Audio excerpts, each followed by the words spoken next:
Mas ficamos juntos e vamos apresentar juntos a contribuição do Grupo 7, Espiritualidade e Cultivo de Virtudes. Nós procuramos fazer um trabalho de uma observação, assim, nos colocando fora das convicções de cada um e ver o que acontece, o que tem acontecido na história, no presente e uma possibilidade de projeção do futuro. Eu quereria aqui fazer uma observação inicial para este momento histórico. Pode não parecer, mas um pai de santo e um arcebispo, vigário castrense, discutindo um assunto sinodal. É histórico. Não se tem notícia, acredito eu, se eu estiver errado, me corrijam, de tamanha graça concedida por Deus. Então, não vejam aqui o pai Alberto Jorge, ou Ronan Reviosos, ou a pessoa do Alberto Jorge. Eu represento todo um povo sofrido, um povo que foi escravizado, que teve sua sacralidade mal vista, mal aceita, demonizada, e que ainda hoje, infelizmente, o neopentecostalismo nos escolheu como alvo desse processo de demonização. Obrigado, Papa Francisco, obrigado, monsenhores, obrigado, cardeal, obrigado, Dom Sérgio, por esta oportunidade histórica que está dando para o meu povo, para a minha gente. Muito obrigado, não apenas em nome dos que hoje vivem, mas desde o primeiro negro que um dia botou os pés aqui no Brasil. E aí, uma definição de espiritualidade, a gente pensou, não vamos definir espiritualidade, vamos delinear alguns traços fundamentais. O que é comum a todas as nossas convicções religiosas? Exatamente são pontos fundamentais. O cultivo das virtudes humanas. Entra um pouco a experiência militar. Nós, militares, temos uma doutrina de valores. Esses valores são racionais. A razão é o raciocínio que nos joga em uma transcendência. Dê o nome que quiserem dar a essa transcendência. A razão humana é um raciocínio. O raciocínio nos tira da nossa simples materialidade e nos lança em algo mais amplo. Isso é o fundamento dos valores. Valores que são cultuados numa tradição africana, valores que são cultuados numa tradição protestante, valores que são cultuados numa tradição católica, ortodoxa, budista, ou seja o que for. Então, nós pegamos a espiritualidade nesse conceito. Então, tudo isso colocado a serviço do bem comum da criação, que também é um dado coletivo de todas as convicções religiosas, né? Construir uma noção de amor e proteção à Amazônia dentro da agenda interreligiosa. Todas as religiões, todas as convicções baseiam em quê? Naquilo que é fundamental do ser humano, que nós chamamos amor, caridade, o nome que quiserem dar. Isso aplicado à Amazônia, né, que pode gerar uma agenda comum. Cultuar os valores familiares, na proteção da natureza, seu local onde você vive. Voltar ao incentivo da educação interreligiosa nas escolas, em busca da releitura da missão de Jesus, falando como cristãos, voltada à atualidade. Pode passar a segunda, para a gente só dar os temas, e aí construir uma agenda interreligiosa. Primeiro, e depois eu passo para ele falar a parte histórica, que foi muito interessante, foi um debate interessante, e que apareceu também aqui, com seus luzes e sombras, né? Primeiro, um diálogo institucional.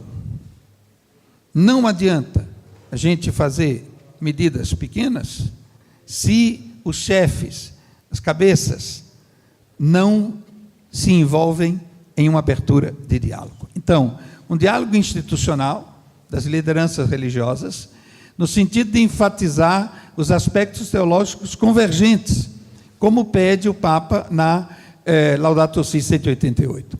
Tudo está interligado na casa comum. Mudança de comportamento que começa a partir de dentro para fora. O Papa 218, reconhecer os próprios erros, pecados, vícios, negligência, arrepender-se de coração, mudar a partir de dentro para fora. O segundo ponto. Bem, no segundo ponto, por favor.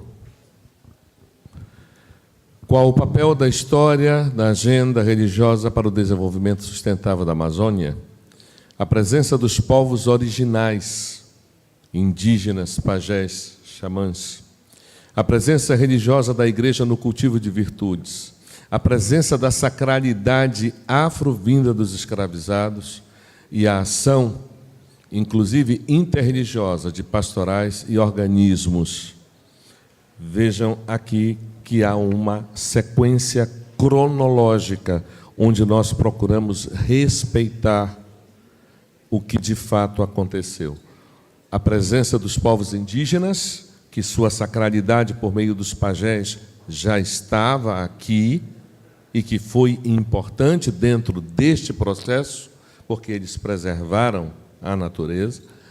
A presença religiosa da igreja, e eu coloquei o exemplo de Frei José de Carvajal, que seus escritos na missão de Orellana nos permitiram ter uma visão do que era lá no passado, e que isso foi de um preciosismo muito grande, a presença dos carmelitas, a presença dos franciscanos, que foi algo fantástico, a presença da sacralidade afro, que vem numa terceira sequência, porque os pais e mães de santo, advindos, né, muitos escravizados, outros fugindo da escravidão, conseguiram, de fato, fazer parte deste grupo. E a ação, inclusive interreligiosa das pastorais, que nos últimos 50 anos conseguiram revolucionar. Haja visto o tempo, a gente já vai passar para um... Aí, que propostas estamos pensando no nosso grupo? Primeiro, tomada de consciência e ações concretas dos líderes religiosos da Amazônia para uma agenda comum. Começar. Isso aqui é um ponto de partida, como o Papa tem pedido tantas vezes. Procurar uma agenda comum. A formação de lideranças religiosas em vista de uma agenda comum, inclusive com inserção nas grades curriculares teológicas em campo acadêmico. Falou-se de grade curricular acadêmica em outros campos, também para um diálogo importante, que as várias faculdades de teologia, as católicas, evangélicas, os cursos de formação de liderança religiosa, possuam também essa grade, né? Fortalecimento institucional das ações comuns já existentes. A experiência de Manaus tem pesado, a experiência da Bahia tem pesado, Rio Grande do Sul, onde há o diálogo institucional. E maior comunicação em vista de formar opinião e promover engajamento nesta causa. E aí tem a última, que é uma proposta corajosa. O cardeal Dom Cláudio diz muito que o Papa pede que a gente tenha propostas corajudas, né? Corajosa. Então, aqui está uma proposta corajosa. Seria muito interessante. O sínodo é composto, padres sinodais, os bispos, auxiliares, né? Que são técnicos, e observadores, que são de várias realidades, que participam como observadores. Por que não pensar na possibilidade de inserir como observadores desse sínodo representantes dos diversos segmentos religiosos da Amazônia? Esta é a nossa proposta.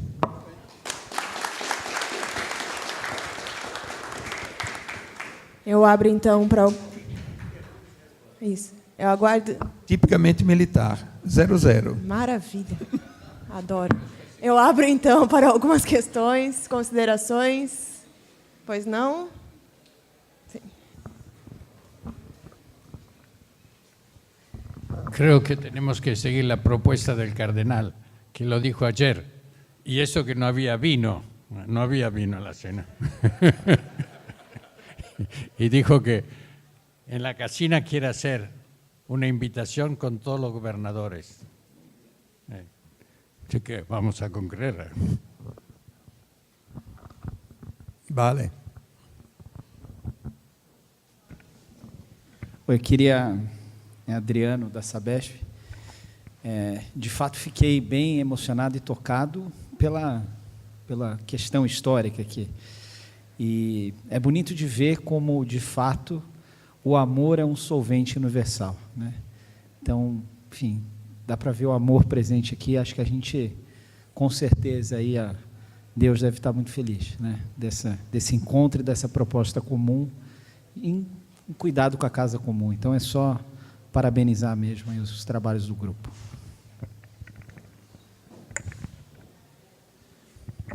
Bom, sou Juarez Lima, de Parintins. Eu sou cenógrafo, artista plástico. E eu acho que é uma grande celebração nesse final, né? Esse sincretismo religioso, essa força da miscigenação se juntando. Enquanto eu escutava ontem, e a gente vai sentindo a evolução das pessoas. Quando um Papa faz um chamado, né? Esse homem, falando para o meu filho, Deus mandou o Papa fazer esse chamado, e, coincidentemente, ele herda um chamado ligado ao meio ambiente e às culturas populares e saberes populares, que também São Francisco de Assis herda. E hoje, esse Papa é um franciscano, sensibilizando as pessoas, causando divergências, né? Uma cultura de uma igreja que foi para Parintins há 50 anos e se transformou na referência popular de Parintins, entre caprichoso e garantido. Mas isso foi possível porque o PIME veio de tão longe, atravessou o mar, chegou na Amazônia e olhou uma cidade tão pequena, mas que tinha uma força cultural extraordinária. Um pastor, Dom Arcângelo, disse: aí, para de brigar na rua. Vão para o local, junte os jovens e levante a bandeira através da brincadeira de vocês, levantando a bandeira da ecologia, da ação social, do meio ambiente, das questões indígenas e hoje das questões afros. Os bois têm esse papel, da importância cultural desse encontro, né, efervescente de pessoas inteligentes. Eu saio daqui enriquecido. Eu acho que uma grande faculdade de transição de poderes, sabendo que a questão indígena foi muito bem colocada aqui pela Mariazinha, saber que grandes líderes do passado, há 180, há 200 anos, como a Juricaba, um poliglota de um saber que lutou por causas, e hoje estamos fazendo isso, herdamos esse poder desse guerreiro Manaó, que tem que ser construído um monumento dele para referendar o grande panteão, como de quilombolas, como os indígenas. Então, fico feliz de estar aqui, compartilhando essa experiência, fechando este grande momento e dizer que a igreja, sim, né, cumpre o seu papel. Esse é o nosso jardim do Éden, porque só quem ama tem sentimento. Muito obrigado. Muito obrigado a você, meu irmão. Eu sou padre há 47 anos.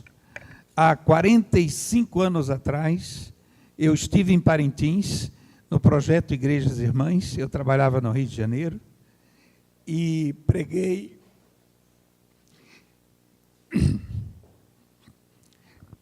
o retiro do clero, 45 anos atrás. Nunca mais voltei.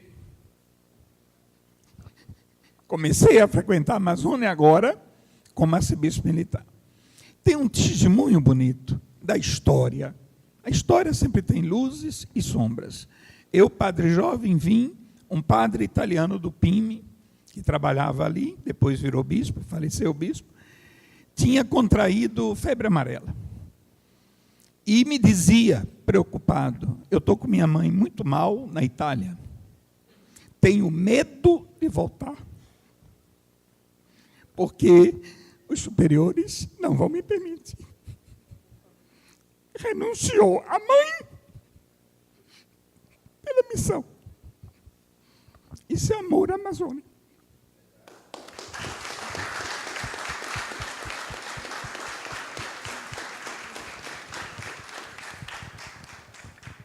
Bom, parabenizá-los, o grupo, pela clareza nas propostas, muito boas. E o comprometimento que Dom Fernando acaba de colocar aí como, né, experiência de vida na Amazônia. É muito bonito, realmente, aqueles que se comprometem com o trabalho e com a missão, principalmente numa região com diversidades geográficas tão distintas e tão longínquas, né, que nós temos aqui. Então, sabemos que todos os trabalhos que se propõem na Amazônia, eles se tornam assim que é o caso do padre, que não podia ir porque sabia que não voltaria. Então, essa é a visão do mundo sobre a Amazônia, né? Um pouco como nós temos que quebrar esses paradigmas. Quebrar os paradigmas também com tantas propostas riquíssimas que foram colocadas aqui, e que me preocupa aqui se vão chegar nas pontas. Tanto faz ser nas comunidades rurais como nas comunidades urbanas. Tanto faz ser na comunidade igreja, como o senhor colocou, que são os líderes, como na ponta, nos padres, nos diáconos, nos agentes de pastorais e também nos leigos, que hoje é quem comanda a igreja. E das outras denominações também, como ele bem colocou, a questão dos né, líderes de terreiro, que muitas vezes se opõem a participar de algumas, né, questões quando se trata de igreja. Então, coloco aqui a minha preocupação na dispersão dessas propostas belíssimas. Como fazer chegar tudo isso nas pontas, daqueles que estão lá aguardando, nos indígenas, nos ribeirinhos, nas outras comunidades tradicionais. Não podemos dispersar essas belíssimas propostas que aqui foram colocadas. Então, assim, esse é o nosso desafio nesse momento. E não vejo aqui muitas lideranças locais que poderiam estar aqui para ouvir tudo isso que está sendo proposto aqui. Então, que isso não se perca ao vento, porque lideranças locais eu não estou vendo para fazer essas propostas caminharem. Sim. Eu partilho muito com você essa preocupação, e eu não quero ser romântico nem otimista. Eu acho que é preciso sonhar. E só na medida em que se sonha, se consegue realizar. Eu acho que cada um que está aqui está com um sonho. Isso aqui tudo foi uma riqueza extraordinária. E eu concordo plenamente com você. Isso precisa ser transformado e chegar até a linha de ponta. Na linguagem militar, nós falamos de linha de comando. Há uma linha de comando. Alguém tem que tomar iniciativa. Existem iniciativas que estão sendo tomadas. A Arquidiocese, a Comissão para a Amazônia, o Conselho para a Ciência, vocês, a FAENS, é dar continuidade. E a gente vai devagarzinho. Eu não tenho condição de transformar o mundo, mas eu tenho condição de transformar meu coração.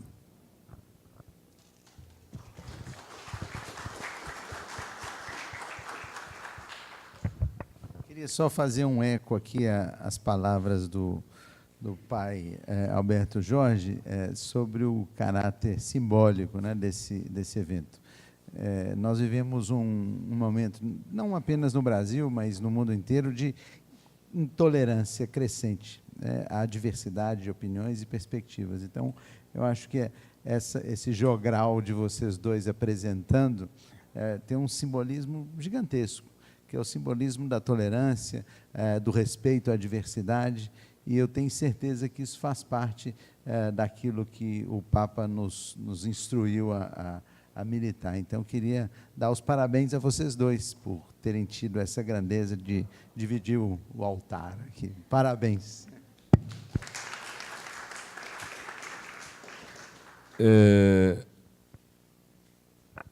Nós, dentro da minha sacralidade, em específico do meu grupo, costumamos ouvir a voz que vem lá do alto e que está fora daquilo que Freud usou para tipificar Santa Joana d'Arc, dizer que era esquizofrenia, quando na realidade era manifestação divina.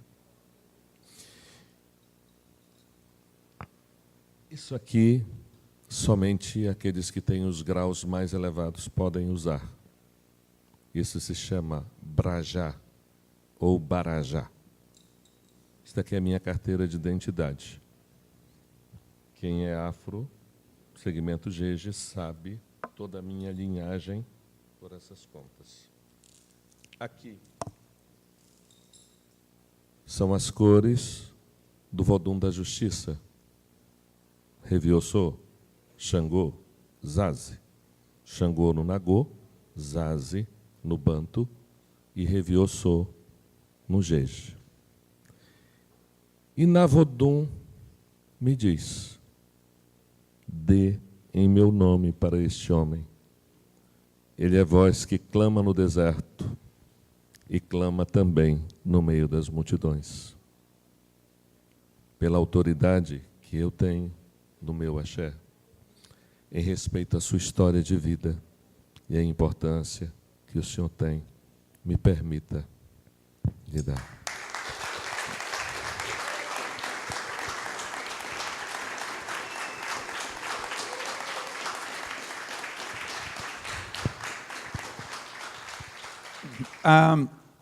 Eu gostaria de terminar dizendo o seguinte: veja, a legislação federal que garante assistência religiosa às Forças Armadas, seguindo o preceito constitucional, o país é um país laico, não é um país ateu.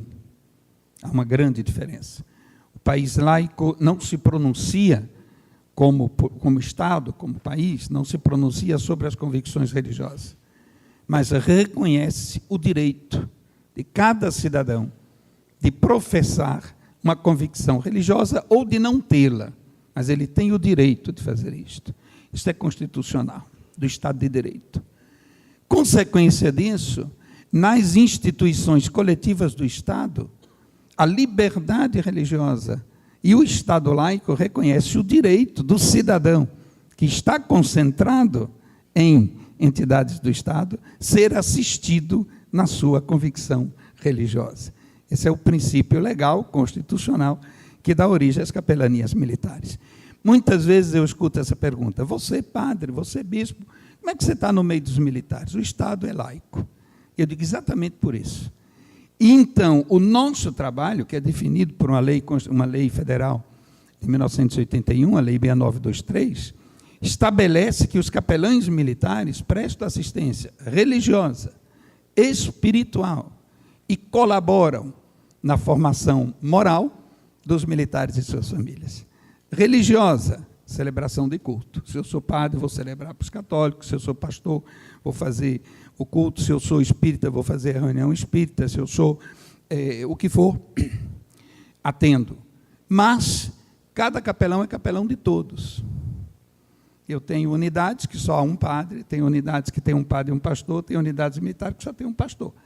Ele vai atender a sua, mas ele tem que atender a todos. E aí vem a formação espiritual, que é o segundo ponto do artigo 4º da Lei 6923. Formação espiritual, aquilo que a gente dizia, tudo aquilo que é transcendência, tudo aquilo que é a racionalidade, a emoção, a liberdade, os altos e baixos da vida humana, o capelão está ali. E a formação moral, formação dos nossos valores, nossas virtudes militares, o capelão está ali ao lado. Então, esse trabalho que nós temos das nossas Forças Armadas e a vivência das Forças Armadas na espiritualidade é originalmente, radicalmente, uma experiência interreligiosa. Eu termino comentando uma anedota verdadeira. No ano passado eu naveguei com um navio hospital, fiz um assiso com a Marinha pelo Rio Amazonas, no navio, um dos navios hospitais, um dos 4 que a gente tem. No final da navegação, a tripulação católica me dizia: Dom Fernando, vamos fazer uma missa antes de atracar em Manaus. Eu digo: perfeito, uma missa no convés. Chamei o comandante do navio e digo: quem é o seu líder evangélico? Suboficial. Quem é o seu líder espírita? Não temos espírita na tripulação, católicos evangélicos.